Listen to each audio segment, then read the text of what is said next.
The first preseason game for the Minnesota Vikings is in the books. Namely, last night they played the Seattle Seahawks, and we got to do our oldie but a goodie standouts and fizzouts. You know, everybody's got their own version of winners and losers, risers and fallers. Ours is standouts because of players that stood out, and fizzouts because pop, yes, we think it's the greatest thing since sliced bread. We think it needs to replace all water. Like, why couldn't God just have made pop our water? That would have just made much more sense. But anyway, so we're going to go through all of the different players that we thought that stood out and fizzed out last night. We'll make it quick here because I know you guys got work to do. But also at the same time, hey, we're going to go into a little bit of detail. So first off, Ivan Pace Jr., immediate standout for the Vikings. They mainly started him out, and gave him the first couple of quarters to see what he had, and I loved it. Ivan Pace Jr. flowing to the football, short, he's quick, he can blitz, had the early pressure on Drew Lock to start out the game, finished the game with 6 total tackles. I love Ivan Pace Jr. Now, he did get burned a little bit on that Jake Bobo, 19-yard connection that went between him and Lewis Cine. I don't know if that was necessarily on him or Lewis Cine because it looked like Ivan Pace Jr. had the deep middle there, but hey, you know what? It is what it is. He's a rookie. He's going to learn from it, but, I mean, the first audition for Ivan Pace Jr. was pretty good. I don't think you can be mad at that. He looked really good. The second one here, Jalen Reagor. When this wide receiver room is already as stacked as it is, and you have Justin Jefferson, you have Jordan Addison, who we'll get to it here in a second. You have KJ Osborne, Jalen Nailor before his injury and everything. This wide receiver room was getting pretty competitive. He needed a game where he could show that he knew the offense. He could show that he could get open, make catches, and make plays. And he did that. 4 catches, I believe, for 54 yards. Dude was a dude. I think at the end of the day, he really solidified himself as being that number 4, number 5 receiver for the Vikings, just based off of the fact that he did show a better understanding and showed some good routes and kind of a rapport with Nick Mullins. So that was really good to see. Speaking of Nick Mullins, I thought Nick Mullins played pretty well. Now, there were some things where, throughout the game, I'm not going to lie, he looked pretty flustered, but I did feel that overall he was better than a lot of people gave him credit for. 14-20, completed 70% of his passes for 139 yards and a touchdown. Like I said, there were times where it was a little jittery. I put that more on the Vikings first-team offensive line, really the entire offensive line. I'll get into that in Fizzouts. But overall, I thought Nick Mullins played pretty well. He solidified himself to me, or at least he made a really hard case to be to not be the number 2 quarterback behind Kirk Cousins. And so I think Jaren Hall, who we'll get into in a second as well, is going to have to really step it up. Defensive end Luigi Villain, he might have to be the first standout here because got that early pressure on Drew Lock that almost was a sack. If he was there a split second sooner, would have been a sack. Also got a sack on Drew Lock, just all over the place.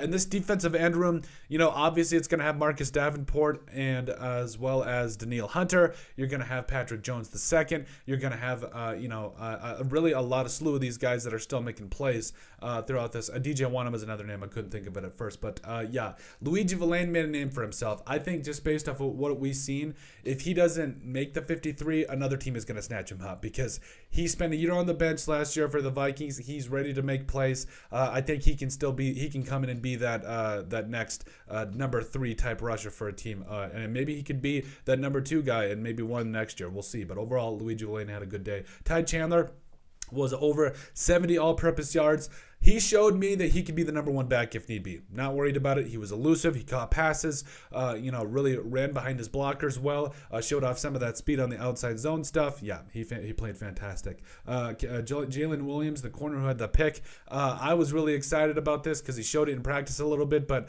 I felt like he made a great play there. Also was in pretty good position throughout the rest of it, but, like I said, I really felt like, in a very, very competitive type of a cornerback room, he made a play when he needed to most. You love to see it. Wide receiver Jordan Addison, he was targeted 3 times. The first 2 really weren't his fault. The first one was he got destroyed by Kobe Bryant, which is what it is. RIP 24. But also, I mean, the second one, I thought it was a catch. He had both feet in bounds, but then he caught that pass that was kind of a drag route over the middle that Nick Mullins should have laid out more. Come on, Nick. It would have been a way bigger gain if he would have put out more in front. But anyway, Jordan Addison, I like what I saw. He is running free. He is running wild, and he is going to be targeted often because he gets open. Cornerback Mekhi Blackman, I felt like he played pretty well multiple plays. He was staying sticky to receivers. He was physical at the point of attack. You love to see it. Did get was a little bit on the outside shoulder there for the Seahawks' first touchdown. I don't necessarily put that in him. I put that more on Jay Ward because Jay Ward's got to flow more over the top. But I really felt like Mekhi Blackmon showed why the Vikings, took him over a lot of other third-round corners in that particular spot. He played very well. The Flores defense, for the first couple of drives, I was very, very encouraged because the defensive line was getting there, and we'll get to that in just a second. But, let's talk about it now. So the first defensive lines, they were using their hands well. They were stuffing the run. Guys like Khyiris Tonga had themselves a day. I don't know why I didn't put him on standouts, but Khyiris Tonga was setting at the point of attack. I love to see it because, this defensive tackle room, they lost James Lynch earlier in training camp. You were kind of wondering how they were going to bounce back, but Khyiris Tonga, that D-line, they looked really good. Brandon Powell here also looked really good. Caught a couple of quick passes there from Nick Mullins. Really got himself into a groove there.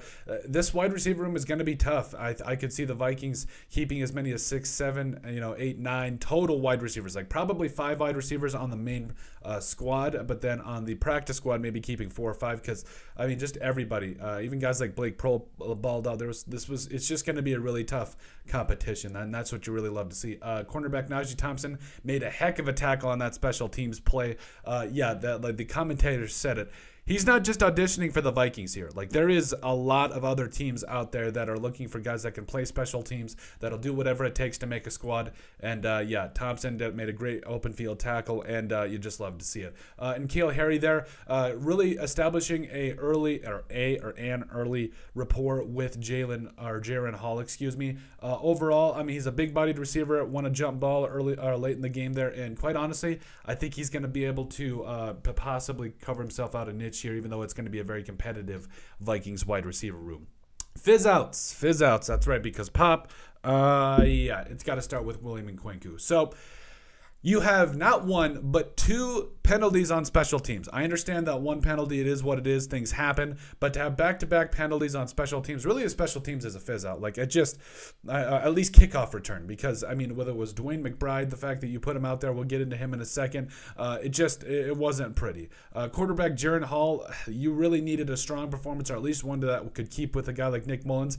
He looked more calm in the pocket than Nick Mullins did, but the offensive line didn't do him any favors, I'll be fair. But yeah, it wasn't the best showing for Jaren Hall. I think he's got to continue to improve and build off of this. First O-line, awful. I would say the only 2, maybe Austin Schlutman, maybe Ed Ingram. I don't know. It really was not that good of a day for the Vikings offensive line. Ola Udoh had a rough day, whether it was the outside zone or getting beat on pass rush. Vidarian Lowe had a rough day. It wasn't a good day for the Vikings offensive line. I'm very hesitant to say, maybe it was the entire offense only that did not have a good day. I don't know. It just didn't look good. But we touched on special teams, Dwayne McBride, it just seemed like they put him out there when he had never returned a kick in his entire college career, and all of a sudden they expected him to be the next hunky-dory. Is that really what we're doing now? But I don't know. It is what it is. I don't put that on Dwayne McBride. I'd like to see him get more carries throughout the regular season, or preseason, and see what he can do, because it's clear he's more of a bell cow running back that can catch and run the football, and maybe do some pass blocking. We'll see. Then finally, the last fizz out here, Andrew Booth Jr. allowed that Jake Bobo touchdown. I don't know if he was looking too much in the backfield. I don't know if he was, kind of wasn't physical at the point of attack, but Andrew Booth Jr. between injuries, he's got talent. We all know that, but he just has not panned out through the first couple of seasons here at Minnesota. It's getting a little worrisome at this point, so I don't know. He's going to have a strong rest of his preseason and definitely go from there. But that is it. That is our latest edition of Standouts and Fizzouts for the Vikings versus the Seahawks. Let us know what you guys think. Also in the comment section, let us know what kind of pop you guys drink. Is it Coke, Pepsi, Mountain Dew, Diet Dr. Thunder, Great Value brand, whatever it is? Let us know what kind of pop you drink, because it is the greatest thing since sliced bread. And also let us know what you guys think about our latest edition of Standouts and Fizzouts for the Vikings versus the Seahawks.